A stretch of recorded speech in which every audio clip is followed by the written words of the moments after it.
स्वागत करता हूँ मैं पाथवेड के अंदर ज्ञान की और एक नई मंजिल में। ये क्लास नंबर 2 है। इसके पहले मैं आपको ब्राह्मण साहित्य स्रोत ये सब पढ़ा चुका हूँ। इस क्लास के अंदर मैं स्टार्ट करने वाले हैं ब्राह्मण ग्रंथ से। इससे पहले मैं आपको वेदों के बारे में बता चुका हूँ और साथ में मैं आपको ये भी बता चुका हूँ कि इतिहास को किन 2 भागों में बांटा गया है। ठीक है, तो ब्राह्मण ग्रंथ ये चैप्टर नंबर 1 ही चल रहा है और पेज नंबर 13 पे मिलेगा ये। ठीक है, तो शुरुआत करते हैं। ब्राह्मण ग्रंथों को वेदों का एक परिशिष्ट माना जाता है। ब्राह्मण ग्रंथों की रचना वेदों की सरल व्याख्या के लिए गद्य में की गई है। किसमें की गई है? गद्य में की गई है। ब्राह्मण शब्द ब्राह्मण से बना है, जिसका शाब्दिक अर्थ होता है वेद यानी कि ब्रह्म से संबंध होता है। अतः वेदों की शाखाओं की व्याख्या करने हेतु पृथक पृथक ब्राह्मण ग्रंथ लिखे गए हैं। ठीक है, ब्राह्मण ग्रंथों का मूल स्वरूप धार्मिक है। वेद संहिता स्तुति प्रधान है, जबकि ब्राह्मण ग्रंथ विधि प्रधान है। ठीक है, प्रत्येक वेद के अलग अलग ब्राह्मण ग्रंथ है। वैदिक कर्मकांड का विकास ब्राह्मण ग्रंथों से जाना जाता है। ठीक है, अब ऋग्वेद में देखो, ऋग्वेद के बारे में मैंने पढ़ा ही दिया था, बट ऋग्वेद के कितने ब्राह्मण ग्रंथ है? आप बोलोगे 2। फटाफट अपनी कॉपी उठाओ और उस कॉपी में से लिख लो कि ऋग्वेद के कितने ब्राह्मण ग्रंथ है। आप बोलोगे 2। पहला कौन सा है? ऐतरेय और कौस्तुकी। कौन सा है? कौस्तिक ब्राह्मण ग्रंथ। ये इनके 2 ब्राह्मण ग्रंथ हैं। ठीक है, अब ऐतरेय के बारे में पढ़ते हैं। ऐतरेय ब्राह्मण ग्रंथ ऐतरेय महीदास की रचना है। इसमें कुल 40 अध्याय हैं। ये भी इंपॉर्टेंट है कि ऐतरेय में कितने अध्याय हैं? 40 है। वहीं कौशिकी ब्राह्मण कहोड़ कौशिकी की रचना है, जिसमें कुल 30 अध्याय हैं। वहीं शुनि शुना शेप आख्यान ऋग्वेद के ऐतरेय ब्राह्मण ग्रंथ में वर्णित है, जो कि चरैवेति चरैवेति का अर्थ सतत गतिशीलता एवं सक्रियता का गान करता है। ठीक है, शुक्ल यजुर्वेद की मध्यांजनी एवं कण्व दोनों शाखाओं को ब्राह्मण ग्रंथों का नाम शतपथ है, लेकिन दोनों शाखाओं के शतपथ ब्राह्मण ग्रंथ प्रतिपथ क्या है? अलग अलग है। समस्त ब्राह्मण ग्रंथों में याज्ञवल्क्य को प्रमाणिक माना जाता है, क्योंकि इसी ऋषि ने सूर्य की उपासना करके शुक्ल यजुर्वेद की प्राप्ति की थी। ठीक है, ऋग्वेद के पश्चात शतपथ ब्राह्मण ग्रंथ साहित्य में सबसे बड़ा ग्रंथ है। यह इंपॉर्टेंट है भाई। साहित्य के अंदर सबसे बड़ा ब्राह्मण ग्रंथ कौन सा है? तो आप बोलोगे शतपथ है। ठीक है, कौन सा है जी? शतपथ है। ये क्वेश्चन नंबर 3 के अंदर लिख लो आप। शतपथ ब्राह्मण ग्रंथ दर्शन पूर्णमास प्रतिज्ञा यानी श्रद्धा उपनयन स्वाध्याय अश्वमेध एवं सर्वमेध इत्यादि का वर्णन करता है ये। ठीक है, अब से कुछ नोट है। स्त्रियों को अर्धगिनी सर्वप्रथम शतपथ ब्राह्मण ग्रंथ में कहा गया है। वहीं मृत्यु की चर्चा सर्वप्रथम किसमें की गई है भाई? शतपथ ब्राह्मण ग्रंथ में की गई है। किसकी? मृत्यु की चर्चा। पुनर्जन्म के सिद्धांत का उल्लेख सर्वप्रथम शतपथ ब्राह्मण ग्रंथ में मिलता है। किसमें? पुनर्जन्म। ये भी लिख लो कि पुनर्जन्म का उल्लेख किस ब्राह्मण ग्रंथ में मिलता है? तो आप बोलोगे शतपथ ब्राह्मण ग्रंथ के अंतर मिलता है। वहीं जलस्वपन की कथा का वर्णन ब्राह्मण ग्रंथ में ही मिलता है। अब चलते हैं तैत्तिरीय के ऊपर। तैत्तिरीय ब्राह्मण ग्रंथ कृष्ण यजुर्वेद से संबंधित है। देखो, तैत्तिरीय किसका है भाई? यजुर्वेद से संबंधित है। वो भी शतपथ भी जो था वो भी आपका यजुर्वेद, पर यजुर्वेद की कौन सी शाखा? श्वेत यजुर्वेद से संबंधित था वो। ठीक है, जो वास्तव में तैत्तिरीय संहिता का एक परिशिष्ट है। तैत्तिरीय ब्राह्मण के 3 कांड अष्टक हैं और इन कांड अथवा अष्टक में अग्न्यध्यान ज्ञान श्रोत्रामणि ज्ञान इत्यादि का वर्णन है। सामवेद से संबंधित प्रमुख ब्राह्मण ग्रंथ जैसे पंचविश, जिसे पांड्य भी बोला गया है, षड्विश एवं जैमिनीय है। ये भी इंपॉर्टेंट है कि भाई सामवेद के कितने ब्राह्मण ग्रंथ हैं? यहाँ पे कौन कौन बोला है? पंचविश, षड्विश और जैमिनीय, ये इसके ब्राह्मण ग्रंथ है। ठीक है, इनके अतिरिक्त सामवेद के संबंधित ब्राह्मण ग्रंथ जैसे और्ष्य, छंदोग्य, साम विधान और संयोगता निषद है। ठीक है, इत्यादि। बट आपको याद क्या रखना है? पंचविश और षड्विश को आपको याद रखना है। किसके हैं ये? सामवेद के हैं। ठीक है, वही पंचविश ब्राह्मण में ब्रह्मांड में प्राचीन दंत कथाओं के साथ आर्य जाति से बहिष्कृत वर्ग को पुनः वर्ण प्रवेश का उल्लेख है। षड्विश ब्राह्मण ग्रंथ में चमत्कार शकुन से संबंधित अद्भुत ब्राह्मण नामक एक ब्रह्मांड नामक एक अध्याय है। ठीक है, वहीं जैमिनीय में क्या है, जैमिनीय ब्रह्मांड में 3 भाग हैं। यह शतपथ ब्राह्मण ब्रह्मांड के समान ही महत्वपूर्ण है। इसमें विज्ञान की सामग्री भी मिलती है। वहीं ब्राह्मण ग्रंथों में गोपथ ब्राह्मण ग्रंथ जो है, गोपथ की रचना अंत में हुई, जो कि अथर्ववेद के संबंधित एक ब्राह्मण ग्रंथ है, जिसके 2 भाग हैं। तो देखो, अथर्ववेद का कौन सा ब्राह्मण ग्रंथ है, आप बोलोगे भैया गोपथ है। ठीक है, गोपथ। ठीक है, और उस गोपथ को भी 2 ही भागों में बांटा, एक पूर्व गोपथ, एक उत्तर गोपथ को बांटा है। ठीक है, तो देखो आपको मैंने 4 क्वेश्चन बता दिए हैं। इसके सिवा जो भी चीजें हैं उस पे आप इतना ध्यान नहीं दे सकते, कोई नीड नहीं है। जो इंपॉर्टेंट है वो मैं आपको पहले ही लिखवा दूंगा कि भाई ये इंपॉर्टेंट है, आप इसे लिख लीजिए, पेपर में आएगा। गोपथ में सृष्टि, गायत्री, ब्रह्मचार्य इत्यादि की महिमा और ओंकार के साथ ब्रह्मा, विष्णु, शिव त्रिमूर्ति का भी उल्लेख है। वहीं ब्राह्मण ग्रंथों में सांस्कृतिक तत्वों का बीज भी प्राप्त होता है, जैसे यज्ञ का, महाविष्ट, सृष्टि की व्याख्या, अतीत सत्कार, सदाचार, स्त्री महिमा और विद्वांस एवं वर्ण वर्णश्रम इत्यादि। अब देखो, यहाँ पे बताया गया है कि किस वेद के कौन कौन से ब्राह्मण ग्रंथ है। अगर आप ऊपर की चीजें इग्नोर करके आ गए हो, मतलब बोलो कि भैया ज्यादा डाटा था मैं नहीं समझ पाया, तो आप इस चार्ट को आप ऐसे याद कर लेना। ये तो याद आपको होना ही चाहिए, सबसे ज्यादा महत्वपूर्ण है ये। ठीक है, ये ऋग्वेद जो है आपका सबसे पहला वेद है, जी हम बता ही रहे हैं। इसका जो ब्राह्मण ग्रंथ है वो है आपका ऐत्रेय और कौस्तुकी। कौन है भाई, ऐत्रेय और कौस्तुकी है। फिर यजुर्वेद आता है। यजुर्वेद के ब्राह्मण ग्रंथ एक शतपथ है और एक तैत्रेय है। क्या है, शतपथ और तैत्रेय। सामवेद के पंचविश और षडविश। ठीक है, वहीं अथर्ववेद के क्या है, गोपथ है। आपको ये याद ही होने चाहिए, सबसे ज्यादा इंपॉर्टेंट है ये। ठीक है, अब चलते हैं आगे। अब अरण्यक पर पढ़ते हैं। अरण्यकों की रचना वनों में हुई थी। वनों में रहकर चिंतन करने वाले ऋषियों ने वैदिक कर्मकांडों से दूर रहकर उनमें प्रतीक खोजने की चेष्टा की थी। ब्राह्मणों के परिविष्ट के रूप में विकसित अरण्यकों में ज्ञान के अंतर्गत आत्म आत्मावाद का पल्लव किया गया है। वहीं अरण्यकों का वेष्टीय प्राण विद्या का विवेचन, वन प्रस्थों की यज्ञों का विधान है करने के साथ साथ उपनिषदों की ज्ञान कांड की भूमिका भी अरण्यकों में निर्मित है। वर्तमान में कितने, ये इंपॉर्टेंट अभी क्वेश्चन लिख लो कि वर्तमान में 7 अरण्यक ग्रंथ उपलब्ध हैं जो कि निम्नलिखित हैं। इनको आप भले याद करो ना करो, बट ये संख्या याद रखना कितनी है, 7 है। ठीक है, ये चीज आप पढ़ सकते हो कि 7 कौन कौन से हैं। वही मैं नोट पढ़ने जा रहा हूँ इसके। नोट, अथर्ववेद का कोई अरण्यक नहीं है, ये भी लिख लो। क्वेश्चन नंबर 1, क्वेश्चन ये बताओगे कि अरण्यकों की संख्या कितनी है, तो आप बोलोगे भैया 7 है। क्वेश्चन नंबर 2, किस वेद का अरण्यक नहीं है, तो आप बोलोगे अथर्ववेद का नहीं है। ठीक है, कालांतर में अरण्यकों से ही उपनिषदों का विकास हुआ था। ठीक है भाई, अब हम चलते हैं आगे। अब आता है उपनिषद। ठीक है, अरण्यक में खाली 2 ही क्वेश्चन थे जो आपको याद करने थे। अब उपनिषद आ गए हैं। उपनिषद क्या थे, उपनिषद 2 शब्दों से मिलकर बने हैं। एक शब्द का अर्थ है उप, जिसका अर्थ होता है समीप, और दूसरे शब्द का अर्थ होता है निषद, जिसका अर्थ होता है बैठ। यानी कि उपनिषद का मतलब क्या है, कि समीप बैठना। ठीक है, ये महत्वपूर्ण है कि ये लिख देना भाई, कि उप का अर्थ होता है समीप और निषद का अर्थ होता है बैठना। ये किसकी मीनिंग होती है, उपनिषद की मीनिंग होती है। ये अपने क्वेश्चन में लिख लो। वैदिक साहित्य में प्रचार की दृष्टि से सर्वाधिक महत्व उपनिषदों का ही है। उपनिषदों की महानता दार्शनिक विचारों के केंद्रीय कारण से ये उपनिषद देश विदेश में लोकप्रिय है। ठीक है, वहीं उपनिषद में गद्य और पद्य दोनों प्रयोग किया हुआ है। उपनिषदों में पर्याय संवादों के माध्यम से तत्व ज्ञान समझाया गया है।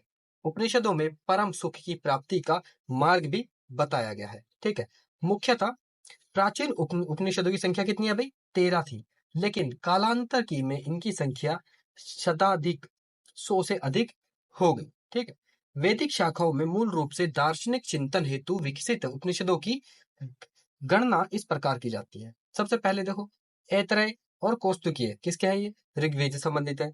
ईश ब्राह्मणायक ये शुक्ल यजुर्वेद से संबंधित है। वही कंठ और मैत्रायणी, तैत्तिरीय, श्वेताश्वर कृष्ण यजुर्वेद से संबंधित रहे। एंड ये सब भी। ठीक है, अब इसकी आगे बढ़ते हैं। वेदांत दर्शन विकास उपनिषदों के आधार पर ही हुआ है, जिसके परिणाम स्वरूप ब्रह्मा सूत्र की बद्रायण की रचना है। ब्रह्म के 3 लक्षण, सबसे पहला कौन सा है? सत, चित और आनंद की व्याख्या उपनिषदों के सम्यक रूप में ही मिली है हमें। ठीक है। अब शंकराचार्य जी ने 10 उपनिषदों का भाष्य लिखकर अद्वैतवाद मत का प्रवर्तक किया था। ये इंपॉर्टेंट है जी। शंकराचार्य जी द्वारा लिखे गए जो उपनिषद है उनका उन्होंने किस चीज का वर्णन किया? तो आप बोलोगे उन्होंने अद्वैतवाद का वर्णन किया। अद्वैतवाद किसका है? ये शंकराचार्य जी के हैं। ये अपने क्वेश्चन में लिख लो। ऐतरेय, कौस्तुकीय, ब्राह्मणीय, तैत्तिरीय, छंदोग्य, फिर मंडूक्य उपनिषद गद्य में है। वहीं केन एवं पर्शन उपनिषद गद्य और पद्य दोनों में है। ठीक है। निष्काम कर्म के सिद्धांत का सर्वप्रथम जो प्रतिपादन ईश उपनिषद में हुआ है। बृहदारण्यक उपनिषद सबसे बड़ा उपनिषद है। ये लिख लेना भाई, सबसे बड़ा उपनिषद कौन सा है? बृहदारण्यक। ठीक है। और तथा मंडूक्य उपनिषद सबसे छोटा उपनिषद है। सत्यकाम जाबाल की कथा। ठीक है। सत्यकाम और जाबाल की कथा जो अनब्याही मां होने के लांछन को चुनौती देता है, विवरण छंदोग्य उपनिषद के 4th अध्याय में उनका विवरण मिलता है। वहीं बृहदारण्यक उपनिषद में जनक याज्ञवल्क्य के शास्त्रार्थ से ब्रह्म का निरूपण है। ब्राह्मणिक उपनिषद में याज्ञवल्क्य की विदुषी पत्नी मैत्रेय उनसे शशार्थ करने वाली गार्गी की कथा आई है, जिसे उस युग की विदुषी स्त्रियों के बारे में जानकारी मिलती है। ठीक है। वहीं पुनर्जन्म के सिद्धांत का अवधारणा वर्णायक उपनिषद में ही मिलती है। ये भी लिख लेना भाई कि जो उपनिषद सबसे बड़ा उपनिषद है उसमें पुनर्जन्म के सिद्धांत की अवधारणा मिलती है। तमासो मां ज्योतिर्गम्य का विवरण वर्णायक उपनिषद में ही मिलता है। कंठ उपनिषद में यम निची निकिता, ठीक है, संवाद में आत्मा का स्वरूप बुलाया गया है। और अतिथि देव भव विवरण किसमें है? तैत्तिरीय उपनिषद में है। ये भी लिख लेना। अतिथि देव भव का जो ये वाक्य का जो वर्णन है ये कहाँ मिलता है? हमें तैत्तिरीय उपनिषद के अंदर मिलता है। किसके अंदर? तैत्तिरीय के अंदर। अब आगे, अब उपनिषद भी खत्म हो गए। देखो उपनिषद में मैंने आपको 3-4 क्वेश्चन बताए जो कि इंपॉर्टेंट है। अब हम वेदांग पढ़ने जा रहे हैं। सबसे पहला, वेदांग की संख्या कितनी होती है? तो आप बोलोगे भैया 6 होता है वेदांग की संख्या। लिख लो, वेदांग कितनी संख्या में होता है? 6 होते हैं। ठीक हो। और वेदांग के जो अंग है, जो कि 6 के 6 अंग है, उनका नाम क्या है? सबसे पहले आप यहाँ क्या लेने आए हो भाई? शिक्षा लेने आए हो। उसके बाद क्या हो? कल्प लोगे। फिर शिक्षा और कल्प लेने के बाद क्या सीखोगे? व्याकरण सीखोगे। फिर निरुक्ति करोगे। उसके बाद छंद पढ़ोगे, देन ज्योतिष पढ़ोगे। ठीक है। ये 6 वेदांग हुए। वहीं वेदांग एक दृष्टि में शिक्षा क्या है? वेद की नाक। कल्प क्या है? वेद के हाथ। व्याकरण क्या है? वेद का मुख है। वहीं निरुक्त क्या है? वेद के कान है। छंद वेद के पैर है। और ज्योतिष वेद की नेत्र है। ये इंपॉर्टेंट, एक बार से रीड कर लेना। इन 6 अंगों को समझने वाले व्यक्ति ही वेदों को सही रूप से उच्चारण, अर्थबोध तथा यज्ञ करा सकते थे। नोट, वेदांगों को गद्य रूप से लिखा जाता है और इन सभी वेदांगों के नाम क्रम उल्लेख सर्वप्रथम मंडूक्य उपनिषद में मिलता है। शिक्षा, अब देखो देखो वही 6 के 6 वेदांग आ गया है। सबसे पहली आती है शिक्षा। शिक्षा क्या बोलती है?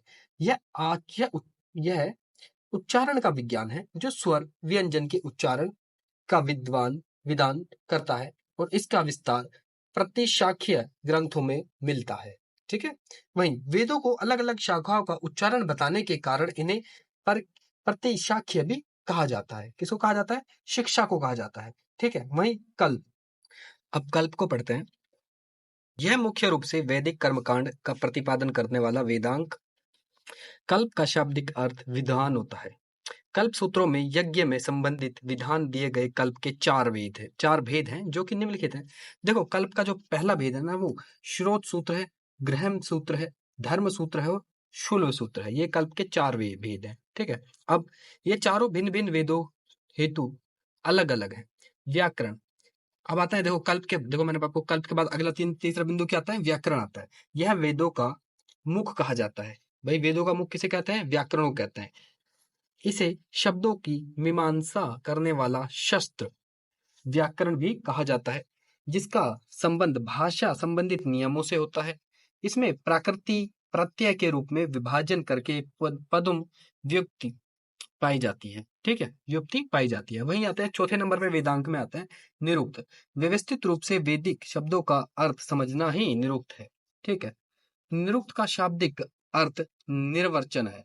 निरुक्त वेदांग ज्ञान की कुंजी है, ये इंपॉर्टेंट है। भाई वेदार्थ ज्ञान की कुंजी कौन है, तो आप बोलोगे निरुक्त है। कौन? निरुक्त है। पांचवें नंबर पे आता है छंद। पद बंद वेद मंत्रों में सही उच्चारण हेतु उपयोगी वेदांग है। इसमें वैदिक मंत्रों के चरणों का ज्ञान होता है। अब आते हैं छठे नंबर पे। छठे पे आते हैं ज्योतिष। यह कला का निर्धारण करने वाला वेदांग है और वैदिक यज्ञ कला की अपेक्षा रखते हैं तथा वह किसी निश्चित काल में ही संपादित होते हैं। काल का विभाजन, मरुत निश्चय, ग्रहों नक्षत्रों की गति का निर्धारण आदि विषय ज्योतिष के अंदर आते हैं। ठीक है, अब देखो वेदांग भी पढ़ लिया। अब आता है महाकाव्य। महाकाव्य कितने हैं जी? भारत से प्राचीन भारत के राजनीतिक, सामाजिक और धार्मिक स्थिति का पता चलता है। महाभारत महाभारत की रचना महर्षि वेद व्यास ने की थी। भाई क्वेश्चन में लिख लो, महाभारत की रचना किसने की थी? महर्षि वेद व्यास ने की थी। वही महाभारत का पुराना नाम क्या है, तो आप बोलोगे महाभारत का जो पुराना नाम है वो है जय संहिता है, महाभारत का पुराना नाम। वही महाभारत को पंचम वेद भी कहा जाता है। ठीक है, महाभारत को कौन सा वेद कहते हैं? पंचम वेद कहते हैं। महाभारत में कुल कितने अध्याय हैं, तो आप बोलोगे भैया 18 अध्याय हैं, जिन्हें पर्व कहा गया है। महाभारत का सबसे बड़ा पर्व यानी सबसे बड़ा अध्याय कौन सा है? शांति पर्व है। ठीक है, कौन सा है जी? शांति पर्व है। वहीं भगवत गीता महाभारत के छठे पर्व अर्थात भीष्म पर्व का ही एक भाग है। ठीक है, अब यहाँ पे एक नोट आ गया है, नोट को पढ़ते हैं। श्रीमद् भगवत गीता स्त्रियों को शूद्र के समक्ष माना जाता है। वहीं भगवत गीता को स्मृति प्रधान भी कहा गया है। महाभारत में हस्तिनापुर के कुरु राजवंश का विवरण है। महाभारत में देखो हस्तिनापुर के जो राजवंश था उसका नाम क्या था? कुरु था। क्या? कुरु। रामायण की रचना महर्षि वाल्मीकि ने की है। इसको भी लिख लो भाई। वेद व्यास जी ने जहां महाभारत लिखी है वहीं रामायण की जो रचना है वो महर्षि वाल्मीकि ने की है। रामायण को पंचम वेद भी कहा जाता है। ठीक है, वहीं रामायण में कुल कितने कांड हैं? देखो यहाँ पे अध्यायों को कांड क्या गया है, महाभारत में पर्व कहा गया है। ठीक है, कितने हैं महाभारत में? महाभारत में थे 18, यहाँ कितने हैं? 7 हैं। ठीक है, वहीं रामायण में हमें हिंदुओं एवं यवनों तथा शकों का संघर्ष का मिलता है। अब है शंक, यहाँ शंकों का मतलब है राक्षस। ठीक है, अब महत्वपूर्ण तथ्य को पढ़ते हैं। सबसे पहले अर्थशास्त्र पुस्तक मूलतः राजनीतिक शास्त्र से संबंधित है। इसमें मौर्यकालीन इतिहास की जानकारी मिलती है।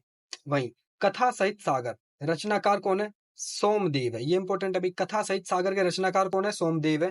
साहित्यिक कृति मूल रूप से संस्कृति भाषा में लिखी गई। किस भाषा में लिखी गई है जी? संस्कृत भाषा में लिखी गई है। तमिल भाषा में सबसे प्राचीन महाकाव्य को है कौन सा है? शिल्पाधिकारम। कौन सा है? शिल्पाधिकारम। ठीक है, रत्न जड़ित पायल ने लिखी है। ये किसने? रत्न जड़ित पायल ने। 5वीं 6ठी शताब्दी ईसा पूर्व में एंग्लो आदिल द्वारा लिखी गई है। एंग्लो आदिल द्वारा क्या लिखा गया है? शिल्पाधिकारम। इसके अंदर किसकी कथा है? रत्न जड़ित पायल की कथा है। ठीक है, आपको होप सो नोट में ये सब चीजें आपने लिख ली होंगी। अब प्रमुख साहित्य रचनाएं एवं उनके लेखक आते हैं। सबसे पहले ये सबसे महत्वपूर्ण है और इसको आपको लिखना होगा अपनी नोटबुक में, जो मैंने क्वेश्चन वाली बुक बनवाई है। सबसे पहले भाई अष्टाध्याय किसने लिखी है? पाणिनि ने लिखी है। और ये जो किताब है किससे रिलेटेड है? ये संस्कृत व्याकरण से रिलेटेड है। ठीक है, फिर अर्थशास्त्र आता है। किसने लिखी है भाई? हमारे कौटिल्य साहब यानी कि चाणक्य जी ने लिखी है। और ये किससे रिलेटेड है? ये मौर्य काल के बारे में जानकारी देती है। वहीं महाभाष्य ये किसकी है? पतंजलि की है। पतंजलि। ठीक है, और पतंजलि ये पुष्यमित्र शुंग के बारे में जानकारी देती है। ठीक है, किसके बारे में? पुष्यमित्र शुंग के बारे में जानकारी देती है। देन इसके बाद आता है, इसके बाद जो अगली किताब आती है वो आता है मल्लिका मित्रम। ठीक है, मल्लिका मित्रम, यह कालिदास की है। शुंग वंश के बारे में जानकारी देती है। किसके बारे में जानकारी देती है? शुंग वंश के बारे में। अब आता है वृहत थामंजरी, ये 6 मंत्र की बुक है और मौर्य काल के बारे में जानकारी देती है। वहीं कथा सहित सागर मैंने बता ही दिया है, सोमदेव की किताब है, मौर्य काल के बारे में जानकारी देती है। मौर्य काल के बारे में जानकारी देती है। अब अगली किताब जो आती है उसका नाम है मुद्रा राक्षस। किसकी है? विशाख दत्त की बुक है। और ये भी किसके बारे में जानकारी देगी? मौर्य काल के बारे में पर्याप्त जानकारी आपको दे देगी।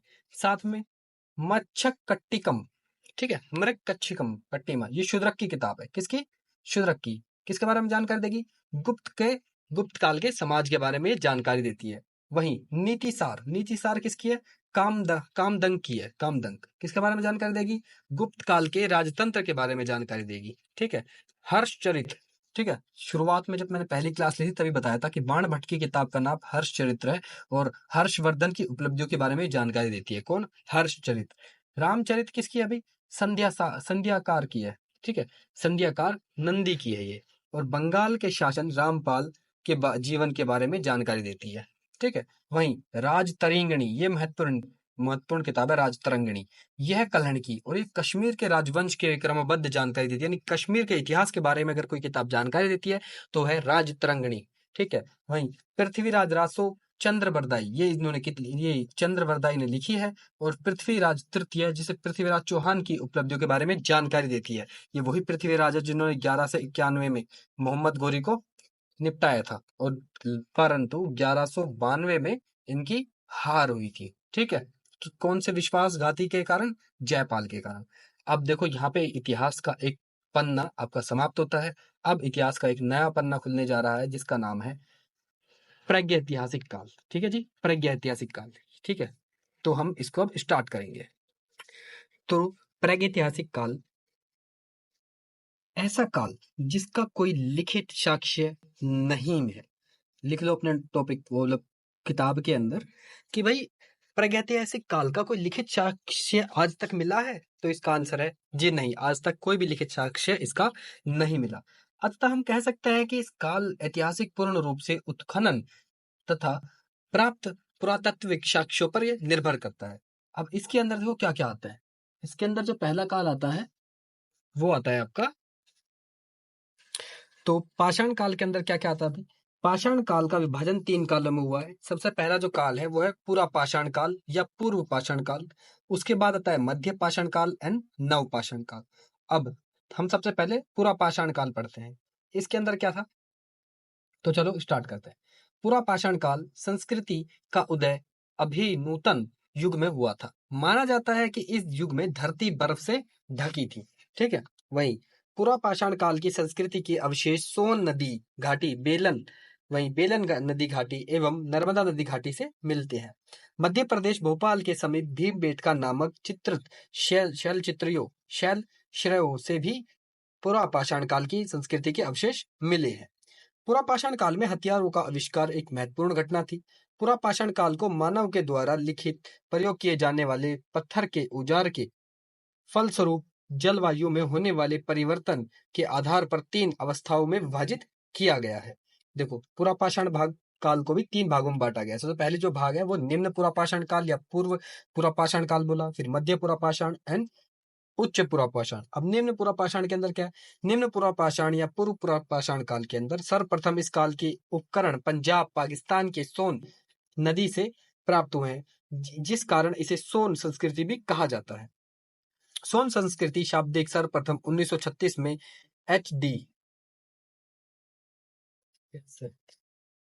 ठीक है। अब इसके बाद देखो जो एच डी टेरा थे, इन्होंने तो भाई इस संस्कृति की सोन संस्कृति की खोज की थी। कौन कौन से थे? इसके 2 पार्ट है। सबसे पहले चोपर चोपिंग पीबुल संस्कृति, दूसरी है हस्त ठूठर संस्कृति। वहीं चोपर चोपर शब्दावली का सर्वप्रथम प्रयोग एच सी मोवियस ने किया था।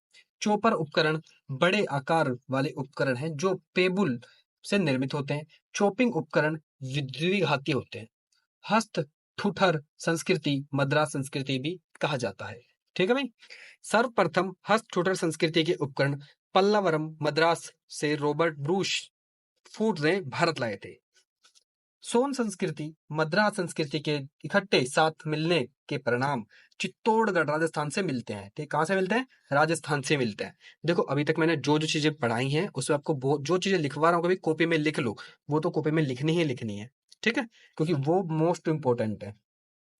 ठीक है, और जो मैं बोल रहा हूँ कि इसको आप थ्रोली पढ़ लो, देन उसके बाद रिवाइज कर लेना। ज्यादा ज्यादा डीप में जाने की कोई नीड नहीं है, वो आप ऊपर से ही पढ़ लेना। ठीक है, अब अगले वाला पढ़ते हैं। निम्न पूरा पाषाण काल पूरा वही पूरा पाषाण काल के कुछ प्रमुख स्थान, जैसे सोन नदी पाकिस्तान के पंजाब में है। कश्मीर, थार रेगिस्तान, कुछ क्षेत्र राजस्थान, चित्तौड़गढ़, डीडवाना, ठीक है, बेलन नदी घाटी एवं नर्मदा नदी घाटी, ये किसके हैं? निम्न पूर्व पाषाण काल के। अब मध्य पूर्व पाषाण काल के बारे में पढ़ते हैं। वही मध्य पूर्व पाषाण काल के अंदर फल को यानी ब्लेड्स की अधिकता के कारण इस काल को ब्लेड्स कल्चर यानी कि फलक संस्कृति भी कहा जाता है। इस काल में खुर, चनी तथा वेदक सबसे महत्वपूर्ण उपकरण थे, जिस कारण इसे खुर, चनी, वेदक संस्कृति भी कहा जाता है। इस काल में उपकरण मुख्य रूप से शाल यानी फ्लैग पर आधारित थे। एच डी संकालिया ने सर्वप्रथम मध्य पूर्व पाषाण काल संस्कृति चरण की खोज नोवास महाराष्ट्र में की थी। वहीं एच डी संकलिया ने गोदावरी नदी के तट पर स्थित नोवास महाराष्ट्र को महत्वपूर्ण पूर्वपाषाण काल संस्कृति का प्रमुख स्थल घोषित किया। अब मध्य पूर्वपाषाण के कुछ स्थल जैसे नोवास जो महाराष्ट्र में, सौराष्ट्र गुजरात में, चकिया उत्तर प्रदेश में है, सिंगरौली आपका उत्तर प्रदेश के मिर्जापुर क्षेत्र में है, भीमबेटका आपका मध्य प्रदेश में है, वैसे ही ये अन्य सभी। ठीक है। अब उच्च पुरापाषाण संस्कृति, इस काल के प्रमुख उपकरण क्या है? फ्लेग पर आधारित थे। उपकरणों के निर्माण चर्ट, चैम्पर एवं फिलप्स इत्यादि बहुमूल्य पत्थरों का उपयोग होता था। इसके जो जगह है वो कुछ ये है, आप एक बार पढ़ लेना, क्योंकि मुझे ये इंपॉर्टेंट नहीं है तो मैं नहीं ज्यादा इंपॉर्टेंट पढ़ा मानूंगा भी नहीं। देन अब हम सीधे चलते हैं मध्य पाषाण काल के ऊपर। ठीक है। भारत में मध्य पाषाण काल क्या है? हैलोसीन युग के साथ प्रारंभ हुआ। मध्य पाषाण काल के उपकरण अत्यंत छोटे एवं जिसके कारण उन्हें माइक्रोलीथ, ये इंपॉर्टेंट है, जिसको लिख लो। माइक्रोलीथ क्या है भाई? अत्यंत छोटे छोटे उपकरण, या फिर माइक्रोलीथ एज किसे कहा गया है? पूरा पाषाण काल को कहा गया है। ठीक है। भारत में सर्वप्रथम मध्य पाषाण काल के उपकरणों की खोज सीएल कार्लाइल ने की थी, विंध्य क्षेत्र में की थी। वहीं मध्य पाषाण काल के उपकरण चार्ल्स डोनी निर्मित तथा औजार बनाने की तकनीक फ्लूटिंग थी। कौन सी थी? फ्लूटिंग थी, या औजार बनाने की तकनीक। वहीं मध्य पाषाण काल के प्रमुख केंद्र बेलन घाटी, उत्तर प्रदेश, नोवास एंड ये और सभी, ये सब के सब हैं। ठीक है। आप इसका स्क्रीनशॉट ले लेना, इसको पढ़ना चाहो तो पढ़ लेना। ठीक है। अब मैं ये सब चीजें आपकी स्किप कर रहा हूं क्योंकि ये इतनी इंपॉर्टेंट नहीं है। इंपॉर्टेंट है आपका नवपाषाण काल। ठीक है। यहां से क्वेश्चन बहुत ज्यादा पूछा जाता है। पूरा पाषाण काल से हाल ही में एसएससी या फिर विभिन्न प्रकार के DSSB या कोई भी वनडे एग्जाम के अंदर एक या दो ही क्वेश्चन मैक्स से मैक्स आए हैं। ठीक है। इसलिए मैंने वो ज्यादा डीप से नहीं पढ़ाए। अब नवपाषाण काल, नवपाषाण काल शब्द प्रथम इसका पहली बार किसने यूज किया था? अब जोन याद रख लेना। ठीक है। पूरा नाम नहीं, खाली जोन ने यूज किया था। ठीक है। नवपाषाण काल का प्रमुख औजार क्या था? कुल्हाड़ी था। ये रहा क्वेश्चन, लिख लो कि नवपाषाण काल का प्रमुख औजार क्या था? कुल्हाड़ी। नवपाषाण काल उपकरण पॉलिश किए गए पत्थर से निर्मित थे। कृषि कृषि का प्रारंभ सर्वप्रथम नवपाषाण काल में हुआ था। लिख लो क्वेश्चन नंबर 2 कि कृषि का प्रारंभ किस काल में हुआ? तो आप बोलोगे भैया नवपाषाण काल में हुआ था। नवपाषाण काल का निर्माण सर्वप्रथम नवपाषाण काल में प्रारंभ हुआ था। ठीक है। नाव का भी निर्माण आपका कहाँ हुआ था? नवपाषाण काल में ही हुआ है। मृद भांड सर्वप्रथम नवपाषाण काल में ही बनने लगी। मृद भांड का मतलब होता है मटके, यानी बर्तन, मिट्टी के बर्तन। ठीक है। भारतीय उपमहाद्वीप में नवपाषाण काल की प्राचीनतम बस्ती मेहरगढ़ पाकिस्तान के बलूचिस्तान में प्राप्त हुई है। मेहरगढ़ से पशुपालन कृषि के प्राचीनतम साक्ष्य मिले हैं। लिख लो भाई, आप क्वेश्चन ये डालो कि कृषि और पशुपालन के प्राचीनतम साक्ष्य कहाँ से मिले हैं? तो आप बोलोगे भैया मेहरगढ़ से मिले हैं। मेहरगढ़ कहाँ पे है? मेहरगढ़ है आपका पाकिस्तान के अंदर है। ठीक है। मेहरगढ़ से पालतू भैंस का प्राचीनतम साक्ष्य मिला है। इसको मत याद करो, कोई इंपॉर्टेंट नहीं है। भारत में नवपाषाण काल के प्रथम स्थल की खोज टोंस नदी घाटी उत्तर प्रदेश के पास हुई थी। ठीक है। नवपाषाण काल में प्रमुख बेलन घाटी उत्तर प्रदेश, सोन घाटी मध्य प्रदेश, सिंह भूमि झारखंड, रेणुका गट्टा आंध्र प्रदेश इत्यादि हैं। ये इंपॉर्टेंट है। बुर्ज होम में कब्र में पालतू कुत्ते एवं भेड़ियों के मालिक के शव के साथ ही दफनाया गया। कहाँ मिला है? बुर्ज होम में। अगर मैं बोलूं गर्तवास कहाँ मिले हैं तो वो भी आप बोलोगे भैया बुर्ज होम में ही मिले हैं। कश्मीर में स्थित नवपाषाण काल में स्थल बुर्ज होम गुफा कराल से इनके गर्तवास, मृद भांड एवं हड्डी के औजार मिले हैं। कहाँ? बुर्ज होम कहाँ पर है? उत्तर प्रदेश के अंदर है। चावल यानी कि धान का प्राचीनतम साक्ष्य कहाँ मिला है? यूपी के कोलडीवा से मिला है। ठीक है। ठीक है। कहाँ से मिला है जी? कोलडीवा से मिला है। इसको भी आप याद कर लेना। कोलडीवा से क्या मिला है जी? हमें धान के प्राचीनतम साक्ष्य मिला है। कोलडीवा किस राज्य में है? उत्तर प्रदेश के अंदर है। उत्तर प्रदेश के किस डिस्ट्रिक्ट? प्रयागराज के अंदर। महागढ़ महागढ़ा से भी चावल धान की खेती के प्रमाण मिले हैं। कोल्डीवा उत्तर प्रदेश प्रयागराज से नवपाषाण काल के साथ ही ताम्र एवं लोह की संस्कृति के भी अवशेष यहीं से मिले हैं। महगढ़ा से गौशाला का साक्ष्य तथा पशु बाड़ा प्राप्त हुआ है। चिंदान बिहार देखो यहाँ पे है चिरांद। चिरांद बिहार से क्या मिला भाई? अत्यधिक मात्रा में हड्डी के उपकरण कहाँ से मिला है? बिहार से मिले हैं। बिहार के किस राज्य में? चिरांद से मिले हैं, जो कि मुख्यतः हिरणों के सींग से निर्मित थे। ठीक है। वही दक्षिण भारत में नवपाषाण काल का प्रमुख स्थान बेल्लारी कर्नाटक है।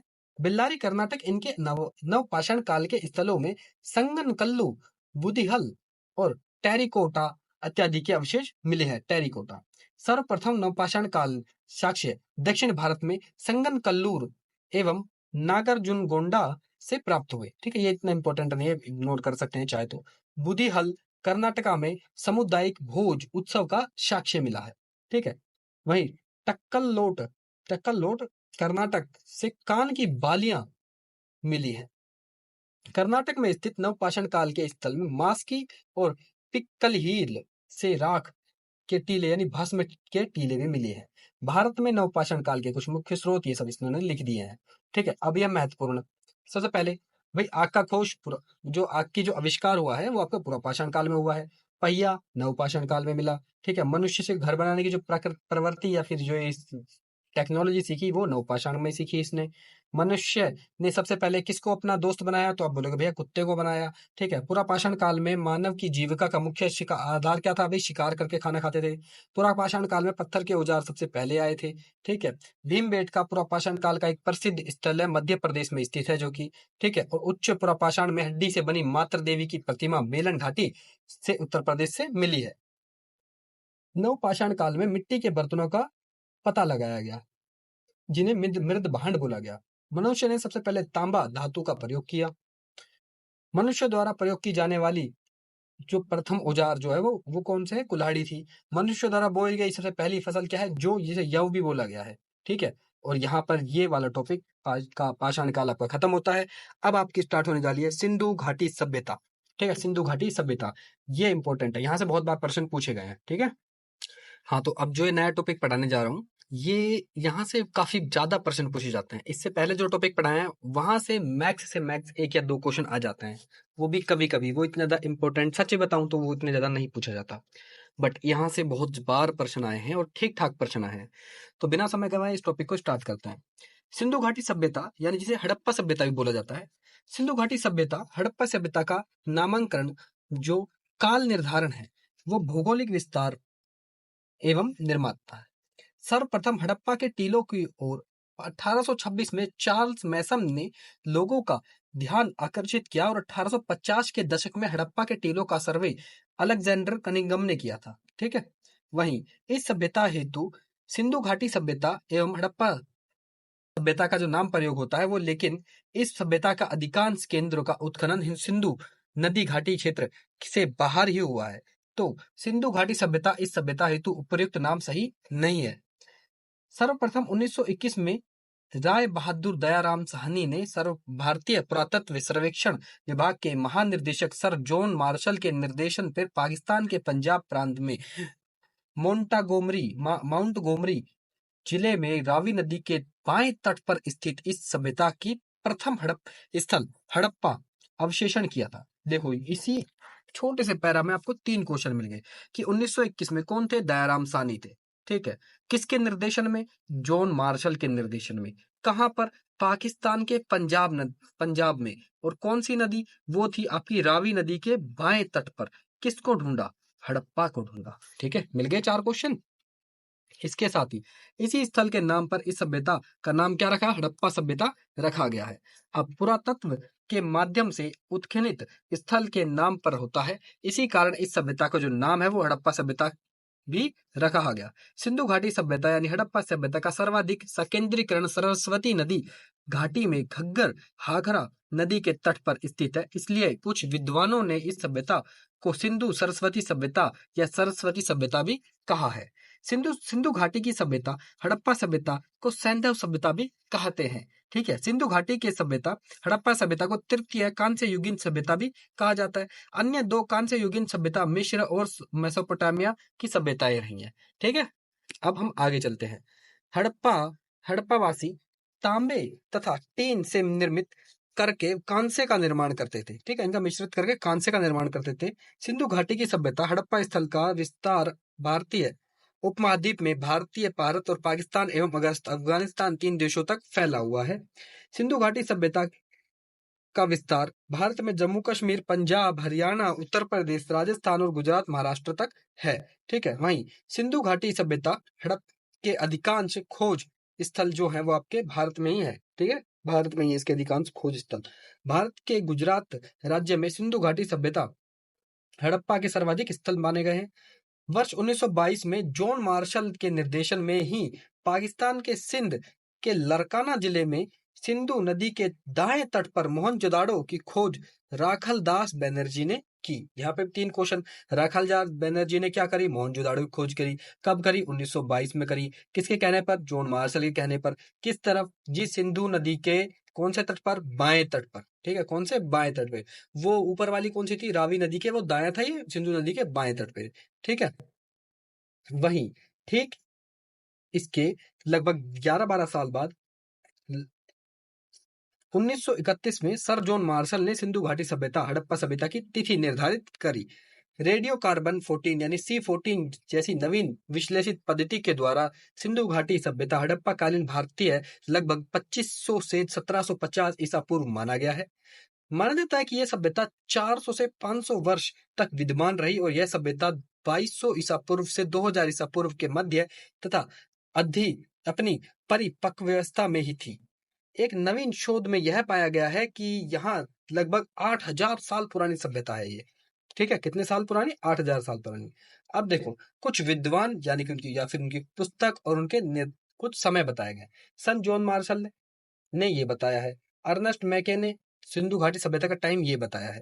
ठीक है, तो आप एक बार से पढ़ लेना इन सबको। ठीक है, बट इसमें जो सबसे ज्यादा महत्वपूर्ण जो माना जाता है वो ये वाला है आपका। ठीक है, 2800 से 2500। अब सिंधु घाटी सभ्यता हड़प्पा सभ्यता का क्षेत्र अत्यंत व्यापक था तथा यह सभ्यता किस आकार में थी? भी त्रिभुजाकार में थी ये। इसको लिख लो कि भाई सिंधु घाटी सभ्यता का जो भौगोलिक आकार था वो कैसा था? त्रिभुजाकार था। इस सभ्यता का क्षेत्रफल लगभग 13 लाख वर्ग किलोमीटर का रहा है। सिंधु घाटी सभ्यता का भौगोलिक विस्तार पूर्व में आलमगीरपुर उत्तर प्रदेश से लेकर पश्चिम में सुतका कैंडोर बलूचिस्तान तक है तथा उत्तर में मांडा जम्मू कश्मीर से लेकर दक्षिण में नर्मदा नदी के पास दायमाबाद महाराष्ट्र से है। ठीक है, वहां पर एक तरह से मैप भी दिया गया है कि इस सभ्यता के पूर्व में कौन है भाई? आलमगीरपुर कहाँ पर है? उत्तर प्रदेश में। वही उत्तर में मांडा, मांडा नदी के पास कौन है? जम्मू कश्मीर। दक्षिण में दायमाबाद कौन सी? आपकी दक्षिणी सीमा है। और सुतका गैंडोर, ठीक है, आपकी पश्चिमी सीमा है। सिंधु घाटी सभ्यता हड़प्पा से पूर्व लगभग 1600 तथा उत्तर से दक्षिण लगभग 1100 किलोमीटर तक विस्तृत थी। सिंधु घाटी सभ्यता के निर्माताओं के निर्धारण में एक महत्वपूर्ण स्रोत उत्खनन से प्राप्त हुआ मानव कंकाल है। सर्वाधिक मानव कंकाल मोहनजोदाड़ो से प्राप्त हुए। क्वेश्चन में लिख लो कि सर्वाधिक मानव कंकाल कहाँ मिले हैं? मोहनजोदाड़ो से मिले हैं। ठीक है, इन मानव कंकालों के परीक्षण से यह निर्धारित किया जा हुआ है कि यह सभ्यता के अंतर्गत से 4 प्रकार की प्रजातियां निवास करती थी। पहली भूमध्य सागरीय, प्रोटो ऑस्ट्रेलियाड, अल्पाइन और मैंगोलोयाड। ठीक है, ये 4 थी। ठीक है, सिंधु घाटी सभ्यता हड़प्पा सभ्यता के लोग मुख्यतः भूमध्य सागरीय प्रजाति के थे। अब प्रमुख विद्वानों ने क्या बोला है और विद्वानों के द्वारा सिंधु घाटी सभ्यता की कुछ निर्माता। लक्ष्मण स्वरूप ने क्या बोला है कि यहाँ पे आर्य रहते थे। गोल्डन चाइल्ड ने बोला है यहाँ सुमेरियन रहते थे। मार्टिन व्हीलर ने बोला है दास और दस्तू रहते थे। एंड एस राखलदास बनर्जी ने द्रविड़ बोला है। किंतु अधिकतर विद्वान प्राप्त साक्ष्यों के आधार पर द्रविड़ को ही सिंधु घाटी सभ्यता का निर्माण मानते हैं। ठीक है, क्या निर्माण मानते हैं। वही सिंधु घाटी सभ्यता हड़प्पा की जो नगर योजना है उसके बारे में पढ़ते हैं। सिंधु घाटी सभ्यता कांस्य युगीन सभ्यता के साथ एक नगरीय सभ्यता भी थी। इसकी महत्वपूर्ण विशेषता पर्यावरण के अनुकूल तथा अद्भुत नगर नियोजन, नगर विकास प्रणाली है। मुख्य सड़कें उत्तर से दक्षिण की ओर जाती हैं और इनकी सड़कें एक दूसरे को समकोण यानी कि 90 डिग्री के एंगल पे काटती हैं। ठीक है, नगर की मुख्य सड़क को प्रथम सड़क कहा गया है और नगरों में प्रवेश पूर्वी सड़क से होता है। और इस सभ्यता का अंतर्गत लगभग सभी नगर 2 भागों में विभाजित थे। पहले भाग को क्या कहा गया? पहले भाग को दुर्ग निर्मित यानी सिटाडेल, और इन दुर्गों में शासक वर्ग निवास करते थे। और दूसरे को क्या कहा, दूसरे को जिसमें नगर अथवा आवास क्षेत्र के साक्ष्य प्राप्त हुए हैं, यह अपेक्षाकृत आकार में बड़े, यह आमतौर पर एक सामान्य व्यापारी, नागरिक, शिल्पकारी, कारीगर और श्रमिक निवास करते थे। ठीक है। वहीं यहाँ यहाँ सड़कों के किनारे नालियां जो है ढकी थी। घरों का गंदा पानी इन नालियों के माध्यम से बाहर और नगर के मुख्य नाली में गिरता था। ठीक है भाई। सिंधु की जो सभ्यता है कि प्रमुख स्थल जैसे हड़प्पा, मोहनजोदाड़ो, कालीबंगा नगर योजना लगभग एक जैसी थी। अधिकांश स्थलों पर भवनों के निर्माण में पक्की ईंटों का प्रयोग किया गया था। ठीक है। रंगपुर गुजरात, कालीबंगा राजस्थान में भवनों के निर्माण में कच्ची ईंटें का प्रयोग किया गया था। आमतौर पर प्रत्येक घर में अंकन रसोई घर में एक स्नान घर होता है। यहाँ अधिकांश घरों में कुएं के अवशेष पाए गए हैं। मोहनजोदाड़ो से प्राप्त विशाल स्नानागार सिंधु घाटी सभ्यता से ही प्राप्त हुआ है। लिख लो, विशाल स्नानागार कहाँ मिला है? आप बोलोगे भैया ये तो मोहनजोदाड़ो से मिला है, अपनी कॉपी में इसको लिख लो। सिंधु घाटी सभ्यता की सबसे बड़ी इमारत कौन सी है? अन्नागार है। और ये भी कहाँ मिली है, कहाँ से मिली है? ये भी आपके मोहनजोदाड़ो से ही मिली है। विशाल भवन हड़प्पा मोहनजोदाड़ो की विशेषता बतलाते हैं। सिंधु घाटी सभ्यता के नगरों के चारों ओर एक रक्षा प्राचीर निर्मित किलेबंदी की गई है। इनको निर्मित करने का मुख्य उद्देश्य नगर को चोर लुटेरों और पशु चोरों से सुरक्षित करना था। वहीं केवल लोथल गुजरात तथा सुतकोटड़ा गुजरात में दुर्ग और नगर एक ही रक्षा प्रचार के पाए गए हैं। सिंधु घाटी सभ्यता हड़प्पा सभ्यता के अधिकांश स्थलों की जो के घरों के दरवाजे खिड़की मुख्य सड़क पर नहीं खुल के गलियों में खुलती थी। परंतु लोथल गुजरात इसका अपवाद है। लोथल में घरों के दरवाजे तथा खिड़कियां मुख्य सड़क की ओर खुलती है। मकान के निर्माण में प्रयोग की गई ईंटों का जो प्रयोग किया गया, उनकी जो आकार का जो अनुपात है वो 4:2:1 है। सिंधु घाटी सभ्यता हड़प्पा सभ्यता की सबसे बड़ी ईंट मोहनजोदड़ो से प्राप्त हुई है। ठीक है। अब ये यहाँ पे ये सभ्यता को बताया गया है। ये हमारा प्यारा भारत, यहाँ से लेकर ये अपना प्यारा भारत है। ठीक है। और ये जो सभ्यता है ये किस तरह से ये जो एरिया है पूरा इस सभ्यता का, ये सिंधु घाटी सभ्यता है। ये लगभग 13 लाख वर्ग किलोमीटर में फैली हुई। क्या आकार है? त्रिभुजाकार आकार है इसका। ठीक है, त्रिभुजाकार। अब हड़प्पा के बारे में पढ़ते हैं। अब देखो जो इसके कुछ विभिन्न नगर आ गए हैं। सबसे पहला जो नगर आया है वो हड़प्पा है। ठीक है, हेडिंग डालो हड़प्पा। कब खोज हुई? बस जितना छोटा नोट्स बना सको उतने ही बनाना, कोई ज्यादा जरूरी नहीं कॉपियां भरने की, कोई याद नहीं करता उन्हें। सबसे छोटे नोट्स, सबसे स्पेसिफिक इंफॉर्मेशन ही सबसे बेस्ट होती है। हड़प्पा लिखो। उसके बाद 1921 में किसने खोजा? दयाराम साहनी ने। बात खत्म। आगे आर एस राव ने हड़प्पा को विश्व के प्रथम महान साम्राज्य की संज्ञा दी। मत लिखना। हड़प्पा को तोरण द्वार का नगर भी कहा जाता है। लिख लो, तोरण द्वार का नगर। किसको? हड़प्पा। स्टुअर्ट फिगट ने हड़प्पा को अर्ध औद्योगिक नगर की संज्ञा दी। गोली मारो, मत लिखो इसे। फिगट ने हड़प्पा मोहनजोदड़ो को एक विशाल साम्राज्य की जुड़वा राजधानियों की संज्ञा दी। हड़प्पा के निवासी का अधिकांश भाग व्यापार, धर्म संबंधित कार्यों से में संकल्प था। संकल्प का मतलब है वो यही काम करते थे।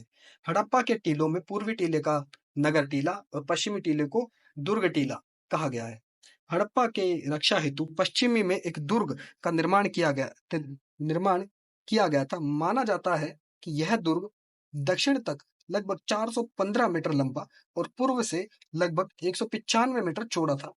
यह दुर्ग जिस टीले पर निर्मित है उसे मार्टिन व्हीलर ने माउंट एबी की संख्या दी है। हड़प्पा के अधिकांश घरों में शौचालय के अवशेष प्राप्त हुए हैं। ठीक है। वहीं प्रसाधान मंजूषा के अवशेष भी यहाँ पे प्राप्त हुए हैं। लकड़ी के ताबूत, शवदान, विदेशी की कब्र और साक्ष्य भी यहाँ पे मिले हैं। ठीक है। ये हड़प्पा सभ्यता की कुछ विवरण है। जैसे एक हड़प्पाई शवाहन और एक हड़प्पाई मोहर है रही गई। ठीक है। अब हड़प्पा से और क्या क्या मिला है भाई? सर्वाधिक अभिलेख युक्त मोहरें मिली है। लिख लो, पॉइंट नंबर 1। पॉइंट नंबर 3, मोहरें मिली है। कहाँ से मिली है? हड़प्पा से सबसे ज्यादा। पुरुष के धड़ के पाषाण मूर्ति, नगर बंद प्रस्तर वहीं हड़प्पा से ही प्राप्त हुए हैं। पीतल की इक्की गाड़ी हड़प्पा से प्राप्त हुई। हड़प्पा से 16 ताम्र प्रॉपर्टियां प्राप्त हुई है। ठीक है। हड़प्पा में से 2 पाषाण मूर्ति, काले काले पत्थर के नर्तक मूर्ति तथा लाल पत्थर की मानव मूर्ति भी यहाँ से प्राप्त हुई है। हड़प्पा से इन ईंटों से निर्मित वृत्ताकार चबूतरे, अन्न कूटने के चबूतरे भी प्राप्त हुए हैं। हड़प्पा से मजदूरों हेतु बैरक और कर्मचारियों हेतु आवास के साक्ष्य प्राप्त हुए। ठीक है। हड़प्पा से एक स्त्री के गर्भ से निकलते हुए पौधे वाली मृण मूर्ति का मतलब होता है मिट्टी की मूर्ति प्राप्त हुई है, जिसे सर जॉन ने पृथ्वी माता का नाम की संज्ञा दी है। ठीक है।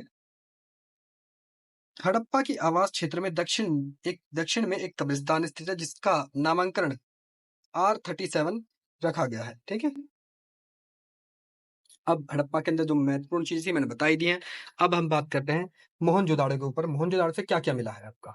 सबसे पहली चीज जो मोहनजोदाड़ो से मिली है वो मिली है 1922 में इसकी खोज हुई है। किसने करी है? राखलदास बैनर्जी ने की थी। किसकी भाई? मोहनजोदाड़ो की खोज की थी किसने? राखलदास बैनर्जी ने की है। इसके साथ सिंधी भाषा में मोहनजोदाड़ो का शाब्दिक अर्थ क्या है? मृतकों का टीला। पॉइंट नंबर 2 डाल दो, मृतकों का टीला। मोहनजोदाड़ो के प्रमुख उपनाम सिंध का नखलिस्तान, सिंध का बाग, रेगिस्तान का बगीचा। मोहनजोदाड़ो के शासन व्यवस्था क्या है? जनतंत्रात्मक रही है। ठीक है। मोहनजोदाड़ो में जल प्राप्ति यानी ग्रेड पैटर्न एवं समानांतर सड़कों का जाल बिछा हुआ पाएगा। लिख लो इस पूरी लाइन को पूरा कॉपी कर लेना। मोहनजोदाड़ो में सर्वाधिक चौड़ी सड़क प्राप्त हुई, जहां लगभग 10 मीटर चौड़ी थी। ठीक है। मोहनजोदाड़ो में सबसे बड़ा इमारत और उस इमारत का नाम क्या था? अन्नागार मिला। विशाल अन्नागार की लगभग 45.71 मीटर लंबा और 15.23 मीटर चौड़ा था। इस डेटा को याद कर लेना, ये इंपॉर्टेंट है। मोहनजोदाड़ो ने विशाल अन्नागार के किले के अंदर स्थित था। मोहनजोदाड़ो का सर्वाधिक महत्वपूर्ण सार्वजनिक स्थल विशाल अन्नागार है। इस विशाल स्नानागार केंद्रीय खुले प्रणांग मध्य एक जलाशय तालाब बना है। इस विशाल स्नानागार के उत्तर तथा दक्षिण पार्श्व में जलीय तालाब में उतरने के लिए सीढ़ियां निर्मित है और इस विशाल स्नानागार का निर्माण धार्मिक उद्देश्यों हेतु हुआ था। माना जाता है कि इस विशाल स्नानागार में निर्माण में बिटुमिन का प्रयोग किया गया है। सर जॉन मार्शल ने इस विशाल स्नानागार को तत्कालीन विश्व का एक आश्चर्यजनक निर्माण कहा। यह विशाल स्नानागार लगभग 11.88 मीटर लंबा, 7.101 मीटर चौड़ा तथा लगभग 2.4 मीटर गहरा था। इस विशाल स्नानागार को सिंधु घाटी सभ्यता की सबसे पुरानी सुंदर कृति माना गया है। और यहाँ से और क्या मिली है? मोहनजोदाड़ो से सर्वाधिक मोहरें मिली थी। ठीक है भाई। सर जॉन मार्शल ने मोहनजोदाड़ो से प्राप्त पत्थर की नृत्यात आकृति में नट्यराज, इंपोर्टेंट, नट्यराज का शिव मिला। ठीक है। मोहनजोदाड़ो एवं हड़प्पा में भवनों के निर्माण में सामान्यतः पक्की ईंटों का प्रयोग किया गया है। मोहनजोदाड़ो से नाव के चित्र अथवा मॉडल भी मिले हैं यहाँ से। ठीक है।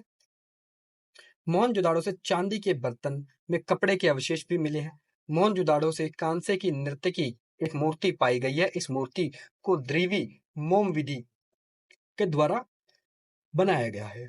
मोहनजोदाड़ो से मुद्रा अंकित पशुपति नाथ शिव की मूर्ति मिली है। इसको लिख लेना। ठीक है। अब चंद्रद्रोण की बात करते हैं।